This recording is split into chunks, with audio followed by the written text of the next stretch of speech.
Hi my dear aspirants, welcome to the Maharshi Chemata YouTube channel. మనం Indian జాగ్రఫీని continuation చేసుకుంటున్నాం. Indian జాగ్రఫీలో మనం ఇండియన్ రివర్ సిస్టమ్ని ఈరోజు చెప్పుకుంటున్నాం. థర్డ్ చాప్టర్ చెప్పుకుంటున్నాం. ఇండియన్ రివర్ సిస్టమ్ అంటే భారతీయ నదీ వ్యవస్థ, అందుట్లో ఉన్న నదులు రకాలు చెప్పుకుంటాం. ఓకే, ఈరోజు లెసన్ నేమ్ భారతీయ నదీ వ్యవస్థ.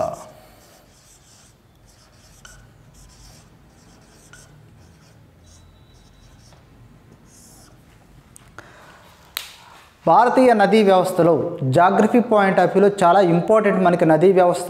ప్రతి నదికి సంబంధించి ఒక గ్రిప్ ఉండాలి. ఆ నది ఏ రాష్ట్రం గుండా వెళుతుంది, దాంట్లో ఏ ఉపనదులు కలుస్తున్నాయి, దాని యొక్క జన్మస్థానం, ఇవన్నీ కూడా గ్రిప్ ఉండాలి మనకి. భారతీయ నదీ వ్యవస్థ చూసుకున్నట్లయితే, భారతీయ నదీ వ్యవస్థ మనం చూసుకున్నట్లయితే రెండు రకాలుగా విభజించబడి ఉంటుంది. భారతీయ నదీ వ్యవస్థని మనం రెండు రకాలుగా విభజిస్తాం. ఆ రెండు రకాల్లో ఒకటి ఏమో హిమాలయ నదులు, ఇంకోటేమో ద్వీపకల్ప నదులు. హిమాలయ నదులు, రెండోది ద్వీపకల్ప నదులు. అంటే భారతదేశంలో ఉన్నటువంటి మొత్తం నదులని రెండు రకాలుగా వర్గీకరించారు. ఒకటేమో హిమాలయ నదులు, ఇంకోటి ద్వీపకల్ప నదులు. అసలు ఈ హిమాలయ నదులు ఏంటి, ఈ ద్వీపకల్ప నదులు ఏంటో మనం చూసుకున్నట్లయితే, భారతదేశ మ్యాప్లో మనం చూసుకుంటాం. ఒకసారి భారతదేశ మ్యాప్ను మనం డిస్కస్ చేసినట్లయితే,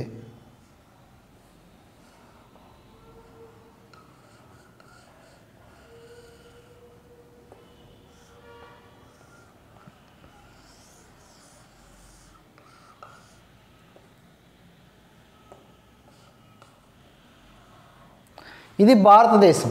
ఈ భారతదేశంలో మనం ఆల్రెడీ నైసర్గిక స్వరూపంలో భాగంగా ఈ హిమాలయాలు ఎక్కడ ఉంటాయని చెప్పుకున్నాం. ఈ హిమాలయాలులో ఉన్నటువంటి గ్లేషియర్స్ అంటే హిమానీ నదాలు, ఈ హిమానీ నదాల్లో నుంచి వచ్చిన ఐస్ కరిగిపోయి కొన్ని నదుల్లోకి వెళ్ళిపోతుంది. అంతేకాకుండా అధికంగా కురిసిన వర్షపాతం వల్ల నదులు కొన్ని పొంగి ప్రవహిస్తూ ఉంటాయి. అలాంటి నదులని హిమాలయ నదులుగా చెప్తుంటారు. అంటే హిమాలయాలలో ఉన్నటువంటి మంచు కరిగి దీంట్లోకి రావటం వల్ల ఈ పైభాగంలో ప్రవహించే నదుల్ని హిమాలయ నదులుగా చెప్పుకుంటాం. ఇక్కడ నుంచి చూసుకున్నట్లయితే ఈ ఏరియాలో కింద ద్వీపకల్ప పీఠభూమి ఉంటుంది. ఈ ద్వీపకల్ప పీఠభూమిలో ప్రవహించే నదుల్ని ద్వీపకల్ప నదులుగా చెప్పుకుంటాం. మరి హిమాలయ నదులు చూసుకున్నట్లయితే మనకి ఏం నదులు ఉంటాయి అనేది ఇంపార్టెంట్. హిమాలయ నదుల్లో సింధు నది, గంగా నది అండ్ బ్రహ్మపుత్ర నది ఉంటాయి. సింధు నది ఇటు నుంచి ఇక్కడ పుడుతుంది మానస సరోవరం దగ్గర టిబెట్లోని, ఇట్లా జమ్మూ కాశ్మీర్లో ప్రవేశించి పాకిస్తాన్లోకి వెళ్ళిపోతుంది. ఇది సింధు నది. గంగా నది ఉత్తరాఖండ్లో జన్మించి ఇలా ట్రావెల్ చేస్తుంది. బ్రహ్మపుత్ర చూసుకున్నట్లయితే అది కూడా టిబెట్కి దగ్గరలోనే ప్రవహించి ఇలా అరుణాచల్ ప్రదేశ్లో పంపించి అస్సాం గుండా ఇలా వచ్చేస్తుంది. ఇది హిమాలయాల నదుల గురించి. తర్వాత మనం చాలా డీటెయిల్ ఎక్స్ప్లెనేషన్ ఇచ్చుకుందాం. ముందుగా అసలు హిమాలయ నదులు ఏంటి, ద్వీపకల్ప నదులు ఏంటి చెప్పుకున్నాం. హిమాలయ నదులు ప్రధానంగా మూడు చెప్పుకుంటాం మనం: గంగా, సింధు, బ్రహ్మపుత్ర.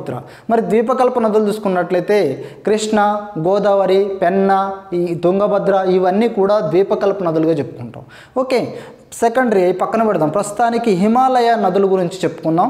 హిమాలయ నదులు ఎట్లా ఏర్పడ్డాయి? హిమాలయాలలో మంచు కరగటం వల్ల, ఎట్ ది సేమ్ టైం వర్షపాతం వల్ల. అంటే హిమాలయ నదుల్లో ఉన్నటువంటి వాటర్ సోర్స్ ఎక్కడి నుంచి వచ్చిందంటే హిమాలయ నదులు, హిమానీ నదాలు, ఎట్ ది సేమ్ టైం వర్షపాతం.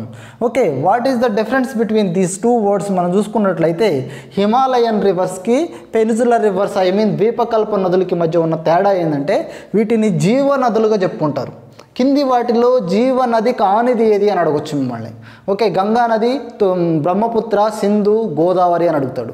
అంటే కానిది ఏది అంటే గోదావరి నదిగా చెప్పుకుంటాం. అంటే ఎందుకు గోదావరి నది జీవనది కాదంటే, మీరు చూసుకున్నట్లయితే భద్రాచలం దగ్గర గోదావరి ఎండాకాలంలో ఎండిపోయి ఉంటుంది. అంటే ఎప్పుడు నీరు ప్రవహిస్తుందా? ఎల్లప్పుడూ నీరు ప్రవహించేదాన్నే గంగా జీవనదిగా చెప్పుకుంటాం. అంటే ఎల్లప్పుడూ గోదావరిలో నీరు ప్రవహించట్లేదు కాబట్టి అది జీవనది కాదు. మరి గంగా నది ఎల్లప్పుడూ నీరు ప్రవహిస్తుందా? ఎల్లప్పుడూ కూడా హిమాలయ నదులు నీరు ప్రవహిస్తూనే ఉంటుంది. అందుకనే వాటి జీవనదులుగా చెప్పుకుంటున్నారు. మరి ఎందుకు నీరు అన్ని సంవత్సరం కాలం పాటు ప్రయాణిస్తుందంటే, ఇక్కడ వర్షపాతం లేనప్పుడు హిమాలయాలలో ఉన్న మంచు కరిగి ఈ నదుల్లోకి ప్రవేశించటం వల్ల అవి ప్రవాహం అలా కొనసాగుతూ ఉంది. అందుకనే వీటిని జీవనదులు అంటారు. వీటినేమో జీవనదులు అంటాం. ఇవి జీవనదులు కావు. ఇవేమో వర్షపాతం మీదనే ఆధారపడతాయి. ఇవేమో వర్షపాతం మీదే కాకుండా మంచు మీద కూడా ఆధారపడి ఉంటుంది.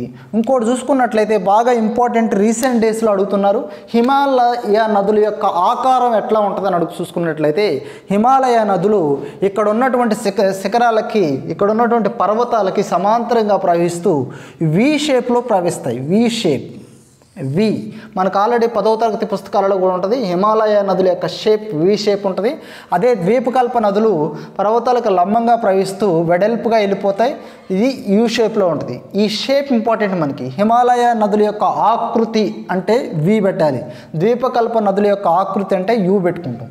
అంతేకాకుండా మనకి భారతదేశంలో అత్యధిక పరివాహక ప్రాంతం ఉన్న నదులే ఇక్కడ హిమాలయ నదులుగా చెప్పుకుంటాం. మనం చూసుకున్నట్లయితే గంగా కానీ, బ్రహ్మపుత్ర కానీ, సింధు కానీ దానికి వచ్చే ఉపనదుల వల్ల 77% భారతదేశంలో 77% పరివాహక ప్రాంతాన్ని కలిగి ఉంది. ఇది చూసుకున్నట్లయితే 23% కలిగి ఉంది. అంటే కృష్ణా గోదావరి కంటే గంగా నది వల్ల ఎక్కువ పరివాహక ప్రాంతాన్ని కలిగి ఉన్నది. అంటే గంగా, సింధు, బ్రహ్మపుత్ర ఎక్కువ పరివాహక ప్రాంతాన్ని కలిగి ఉంది. అంటే ఏరియాని వైశాల్యంలో చూసుకున్నా కానీ ఎక్కువగా ఇది కలిగి ఉంది. అంతేకాకుండా ఈ నదులలో నౌకాయానానికి అనుకూలంగా ఉన్నటువంటి నదులు, ఎందుకంటే ఇందుట్లో ఎత్తుపల్లాలు ఉండవు, ఉంటే పర్వతాలు ఉంటాయి కానీ ఎత్తుపల్లాలు ఉండవు. అంటే నౌకాయానానికి ప్రమాదకరంగా ఉండేది ఇబ్బంది ఏమీ లేదు. కానీ ద్వీపకల్ప నదులు నౌకాయానానికి అనుకూలంగా ఉండవు. ఎందుకంటే ఎత్తుపల్లాలతో కూడినటువంటి ద్వీపకల్ప పీఠభూముల వల్ల ఇందుట్లో నౌకాయానం కష్టమవుతుంది. అంటే నౌకాయానానికి అనుకూలమైనటువంటి నదులు హిమాలయ నదులు, అనుకూలంగా లేనటువంటి ద్వీపకల్ప నదులు. మనం చూసుకున్నట్లయితే కొత్తగా జాతీయ నదుల పరిరక్షణ ప్రణాళికలో 38 రకాల నదులు, 38 నదులను చేర్చినారు. ఎందుకు చేర్చారంటే నదులు కాలుష్యమై పాడైపోతున్నాయి కాబట్టి ప్రతి నదిని మనం పరిరక్షించాలి కాబట్టి అందుకని ఆ జాతీయ నదుల పరిరక్షణ ప్రణాళిక అనేది ఒకటి ఏర్పాటు చేసి అందుట్లో 38 నదులను చేర్చినారు. మనకి ఇంపార్టెంట్ అడుగుతాడు, జాతీయ నదుల పరిరక్షణ ప్రణాళికలో ఎన్ని నదులను చేర్చడం జరిగిందని అడగవచ్చు. 38 నదులు. మనం చూసుకున్నట్లయితే రీసెంట్గా గంగా నది మీద పెద్ద ఎత్తున చర్చ నడుస్తుంది. గంగా నది కాలుష్యం అయిపోతుంది, మనకి బాగా పవిత్రమైనటువంటి నదిగా మనం చెప్పుకుంటున్నాం. భారతదేశానికి కూడా చాలా ఇంపార్టెంట్ అది రివర్ మనకి. దానికి పెట్టిన ప్రోగ్రామ్ ఏంటంటే నమామే గంగా. 2015 నుంచి 2020కి మధ్యలో గంగా నదిలో కాలుష్యాన్ని తగ్గించడం కోసం ఏర్పాటు చేసినటువంటి పథకం అది. కార్యాచరణ చూపించినటువంటిది నమామే గంగా, గంగా నదిని శుభ్రం చేయటం కోసం. ఇది చూసుకున్నట్లయితే మనం పర్టికులర్గా ఇప్పుడు మనం ఏం చెప్పుకున్నాం, నదీ వ్యవస్థ ఎన్ని రకాలుగా విభజించబడి ఉంది. హిమాలయ నదులుగా, ద్వీపకల్ప నదులుగా. హిమాలయ నదులు ఏంటి, ద్వీపకల్ప నదులేంటి, ఇది మనం డిస్కస్ చేసాం. హిమాలయ నదులేమో సింధు, గంగా, బ్రహ్మపుత్ర. ద్వీపకల్ప నదులేమో Godavari, Krishna, Penna, Kaveri, so and so. ఇవన్నీ కూడా చెప్పుకుంటాం. మనం ఇప్పుడు దీన్ని రఫ్ చేసి నేను ఒక్కొక్క నది గురించి చెప్తాను. ఇప్పుడు ఇక్కడ చూసుకున్న నదీ వ్యవస్థ అయిపోయింది. ఇప్పుడు గంగా నది గురించి మనం డిస్కస్ చేద్దాం. చాలా ఇంపార్టెంట్ మనకి గంగా నది, ఎట్లాంటి బిట్లు వస్తాయి అనేది ఇంపార్టెంట్. మనం ఇప్పుడు వరకు డిస్కస్ చేసిన దాంట్లో బిట్లే ఏ పాయింట్ ఆఫ్ వ్యూలో వస్తాయంటే హిమాలయ నదులకి, ద్వీపకల్ప నదులకి ఉన్న తేడాల మీద బిట్లు వచ్చే ఛాన్సెస్ ఉంటాయి. ఎక్కువగా రీసెంట్గా ఎగ్జామ్స్లో వస్తాయి. కింది వానలు ఒక 4 వాక్యాలు ఇచ్చి కింది వానలు సరికాని వాక్యం ఏది, సరి అయిన వాక్యం ఏది, అట్లాంటివి రావచ్చు. మనం ఇప్పుడు హిమాలయ నదులలో భాగంగా ఈరోజు గంగా నది గురించి డిస్కస్ చేద్దాం. దీని మీద ఎట్లాంటి బిట్లు వచ్చే ఛాన్సెస్ ఉంటాయి. గంగా నది భారతదేశంలోనే అతి పొడవైన నదిగా చెప్పుకుంటాం. ఎంత, 2525 కిలోమీటర్ల పాటు ప్రవహించింది. మనం ఒకసారి దాని ఏరియాని చూసుకున్నట్లయితే గంగా నది ఎన్ని రాష్ట్రాల గుండా వెళుతుంది, చాలా సింపుల్గా చెప్పుకుంటాం మనం.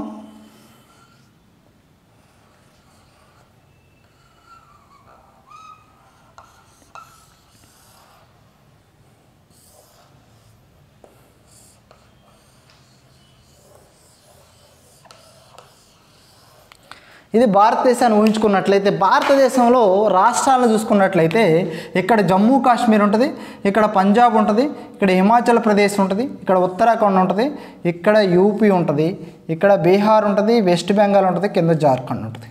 ఓకే, రఫ్గా చూసుకున్నట్లయితే. మరి గంగా నది యొక్క చరిత్రను చూసుకున్నట్లయితే ఇది గంగోత్రి అనే హిమానది నుంచి ఆవిర్భవించింది. మిమ్మల్ని అడగొచ్చు బిట్టు, గంగా నది యొక్క బర్త్ ప్లేస్ జన్మస్థానము గోముఖ అనే గుహ నుంచి గంగోత్రి అనే యమాని నది నుంచి పుట్టినది. ఇక్కడ ఉత్తరాఖండ్లో నుంచి ఇక్కడికి వచ్చిన తర్వాత ఇక్కడ భాగీరథి అనే ఒక నదితో అలక్నంద కలుస్తుంది. అంటే రెండు నదులు కలిసిన తర్వాత ఏర్పడినటువంటిదే గంగా నది. ఉత్తరాఖండ్లో వారణాసికి దగ్గరగా ఇక్కడ దేవప్రయాగ అనే ప్లేస్ దగ్గర అలక్నంద భాగీరథి రెండు నదులు కలిసి గంగా నదిగా ఏర్పడుతుంది. అంటే ఇక్కడ భాగీరథి అండ్ అలక్నంద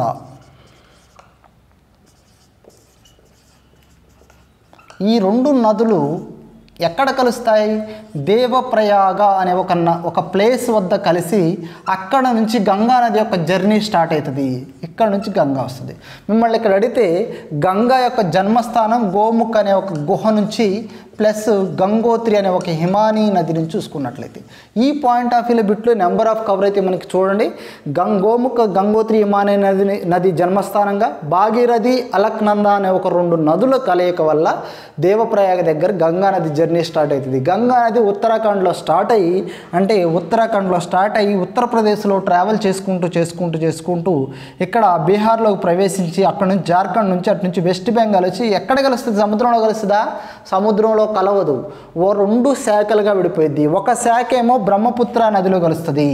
ఓకే, ఇక్కడ ఏముంటుంది? బంగ్లాదేశ్ కంట్రీ ఉంది. బంగ్లాదేశ్లో మన గంగా నదిని పద్మా నదిగా పిలుస్తాం. ఇక్కడికి పద్మా నదిగా పిలువబడింది. ఓకే, ఇక్కడ నుంచి వెళ్ళి బ్రహ్మపుత్రాలో కలిసింది. మరి ఇంకొక శాఖ ఏమైందంటే హుగ్లీగా చేస్తాం. పశ్చిమ బెంగాల్లో చాలా ఇంపార్టెంట్, మనకి పరక్క అనే బ్యారేజ్ కూడా దాని మీద నిర్మించబడి ఉంది. హుగ్లీ నదిగా ఒక శాఖ ఏమో పద్మా నదిగా, ఇంకో శాఖ ఏమో హుగ్లీ నదిగా వెళ్తుంది. అంటే గంగా నది 5 రాష్ట్రాల గుండా వెళుతుంది. Uttarakhand, Uttar Pradesh, Bihar, Jharkhand and west Bengal.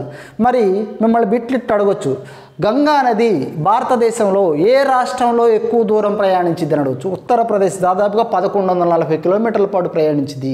అతి తక్కువగా చాలా స్లైట్లీ అంటే డిస్టెన్స్ చూసుకున్నట్లయితే జార్ఖండ్లో వస్తుంది.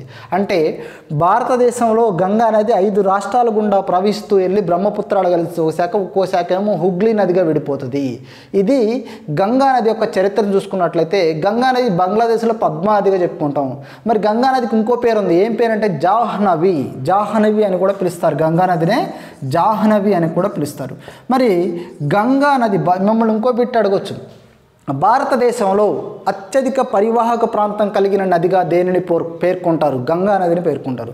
అత్యధిక పొడవు కూడా గంగా నది 2525 కిలోమీటర్ల పాటు ఇది గంగా నది ఎక్కువ పొడవున వ్యాపించి ఉంటుంది. అంటే భారతదేశంలో గంగా నది వల్ల అగ్రికల్చర్ ఎక్కువగా అవుతుంది. అంటే అత్యధిక పరివాహక ప్రదేశం కలిగినటువంటి నది, దట్టు హిమాలయన్ రివర్, హిమాలయన్ నదిగా పేర్కొంటారు. అంటే ఇక్కడ చూసుకున్నట్లయితే రెండు నదుల కలయిక వల్ల స్టార్ట్ అవుతుంది దేవప్రయాగ నుంచి. మీరు ఇంకా చూసుకున్నట్లయితే గంగా నదికి ఉండే ఉపనదులు కూడా మనకి ఇంపార్టెంట్. ఎట్లా అడుగుతాడంటే రీసెంట్గా ఎడమ వైపు నుంచి వచ్చే ఉపనదులేంటి, కుడివైపు నుంచి వచ్చే ఉపనదులేంటి? ఎడమ వైపు నుంచి వచ్చే ఉపనదులకు ఒక సోర్స్ ఉంటుంది, కుడివైపు నుంచి వచ్చే కలిసే నదులకు ఒక సోర్స్ ఉంటుంది. ఇక్కడ చూసుకున్నట్లయితే మనకి గంగా నది ఒడ్డున ఉండే నగరాలు కూడా ఇంపార్టెంటే, మనకి చాలా ఇంపార్టెంట్. ఆ నగరాలు కూడా మనం గుర్తుపెట్టుకోవాల్సిందే.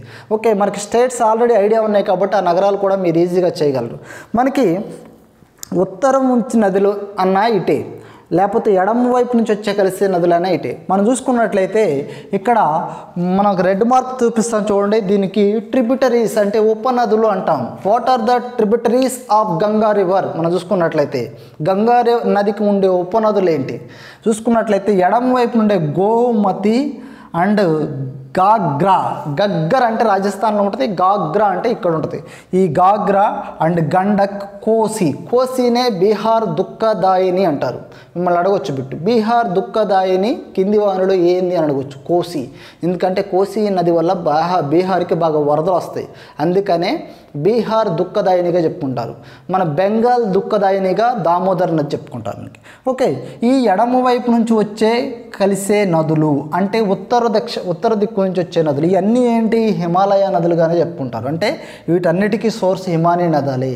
మరి గంగా నదికి ఉన్న మరొక విశిష్టత ఏంటంటే ద్వీపకల్ప పీఠభూమి నుంచి వచ్చి కూడా కొన్ని నదులు కలుస్తాయి. ఓకే, అది important. At the same time కుడివైపు నుంచి వచ్చే నదులుగా కూడా చెప్తారు. అంటే ఎడమ వైపు నుండే ఉపనదులు, కుడివైపు నుండే ఉపనదులు. ఏంటి గంగా నదికి మీరు చూసుకున్నట్లయితే యమునా నది మీ యమునోత్రి నుంచి ట్రావెల్ చేస్తూ గంగాలో కలిసిపోయింది. చూసుకున్నట్లయితే చంబల్ ఒకటి కలుస్తుంది, బెట్వా, కెన్, కాళీ సింధ్. చూసుకున్నట్లయితే సోన్ నది ఎక్కువగా చెప్పుకుంటాం, సోన్. ఇవన్నీ కూడా గంగా నదికి ఉపనదులుగా చెప్పుకుంటాం. ఇవన్నీ కలిసి గంగా నదిలో ట్రావెల్ చేస్తాయి. గంగా నదిని బ్రహ్మపుత్రలో ఒక శాఖ, హుగ్లీ నదిగా ఒక శాఖగా విడిపోయింది. ఇది గంగా నదికి సంబంధించి. గంగా నది మేము మనకి ఎన్ని బిట్లు కవర్ అవుతాయి మీరు చూసుకున్నట్లయితే గంగా నది 5 రాష్ట్రాల గుండా ప్రవహిస్తుంది. దాని యొక్క పొడవు 25 కిలోమీటర్లు. చూసుకున్నట్లయితే అత్యధిక పరివాహక ప్రాంతం కలిగిన నది ఇది. ఓకే, ఇంకా చూసుకున్నట్లయితే గంగా నదికి ఎడమ వైపు నుంచి వచ్చి కలిసే నదులు, కుడివైపు నుంచి వచ్చే ఉపనదులు. మీరు గంగా నది ఉపనదుల మీద కూడా ఫోకస్ చేయాలి మనకి. ఓకే, ఇది ఈ పాయింట్ ఆఫ్ వ్యూలో బిట్లు మనకి అడిగే ఛాన్సెస్ ఉన్నాయి. అలక్నంద, భాగీరథి అనే 2 నదుల కలయిక నుంచి దేవప్రయాగ దగ్గర గంగా నది జర్నీ స్టార్ట్ అవుతుంది. అది ఉత్తరాఖండ్లో స్టార్ట్ అవుతుంది. ఎక్కడ నుంచి దాదాపుగా మీరు త్రివేణి సంగమ పవిత్ర భూమి అంటాం మనం. ఎందుకు త్రివేణి సంగమం అంటే ఈ 3 నదుల కలయిక వల్ల దీన్ని త్రివేణి సంగమం అంటాం. గతంలో సరస్వతి నది ఒకటి ఉండేది కాబట్టి అది కొంతకాలం తర్వాత ఇంకిపోయిందని చెప్తుంటారు. ఇప్పుడు లేదు, అది సరస్వతి నది. ఓకే, ఈ త్రివేణి సంగమంలోనే ఇక్కడ నుంచి స్టార్ట్ అవుతుంది. దేవప్రయాగ అనే దగ్గర కలుస్తాయి ఈ 2. ఇక్కడ నుంచి స్టార్ట్ అవుతుంది. ఈ గంగా నది మీద నెంబర్ ఆఫ్ బిట్స్ కవర్ అయ్యే ఛాన్సెస్ ఉన్నాయి. ఏ బిట్ను కూడా వదులుకునే ఛాన్స్ లేదు. దాదాపుగా హిమాలయ నదులు మొత్తం కూడా చూసుకున్నట్లయితే అత్యధిక శాతం వ్యవసాయం ఈ నదుల వల్లే జరుగుతుంది. 77% అని పర్టికులర్గా మనకు చెప్పడం జరిగింది. 23% ద్వీపకల్ప నదులు. ద్వీపకల్ప అంటే కృష్ణా, గోదావరి మన ఎగ్జాంపుల్ కూడా ఇచ్చినాం. మరి ఇక్కడ ఈ చంబల్, బెట్వా, కెన్, సోన్ ఇవన్నీ కూడా ద్వీపకల్ప నదులు. ఏది గంగా నదికి ఉన్న ఉపనదుల్లో ఇటువైపు నుంచి వచ్చాయి, ఉత్తరం వైపు నుంచి వచ్చాయి హిమానీ నదులు. ఓకే, ఈ హిమానీ నదుల నుంచి ఆ సోర్సెస్ నుంచి వచ్చినాయి. ఇది దీనికి సంబంధించింది, గంగా రివర్కి సంబంధించింది. మనం ఏం చెప్పుకునేవాళ్ళ, మనం హిమాలయ నదులు, ద్వీపకల్ప నదులు, హిమాలయన్ రివర్స్లో మనం గంగా రివర్ గురించి చెప్పుకున్నాం. చాలా క్లియర్గా చెప్పుకున్నాం. మనం ఇవాళ కవర్ అయిన బిట్లు కూడా మీకు అర్థమవుతుంది. మనం నదీ వ్యవస్థ గురించి చెప్పుకున్నాం. ఓకే, ఒకసారి రివైజ్ చేద్దాం. నదీ వ్యవస్థ, భారతదేశంలో నదీ వ్యవస్థ broadly divided into two types. What are the 2 types మనం చూసుకున్నట్లయితే Himalayan rivers and peninsular rivers. I mean Himalaya నదులు అండ్ ద్వీపకల్ప నదులు. Himalayan rivers are, what are the Himalayan rivers? Now we have discussed what are the rivers? Brahmaputra, Indus and Ganga. I mean Ganga, Sindhu, Brahmaputra. Okay, ఈ 3 నదులు.